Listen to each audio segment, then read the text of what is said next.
your emotions watching Eldrick Tiger Woods win the '97 Masters? And so to be honest, I didn't get to see him win it. I don't recall watching him win the Masters. At the time, I wasn't as into golf. I got into golf a little bit later in life, Uh-huh. probably in the last, I don't know, 10 years.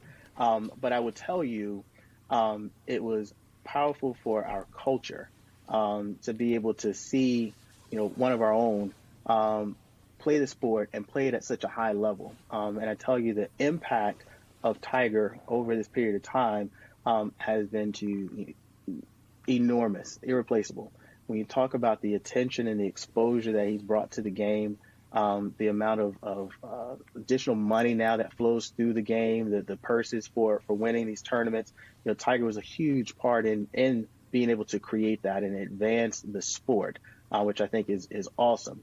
Now, the next thing that we need to do, I would love to see, is we have additional individuals that get to do that, additional black and brown faces that advance the game even more. One of the things that Deacon Chapman said in the book is, once you break down the door, one of those barriers, you got to keep it open by flowing additional young men and women through it.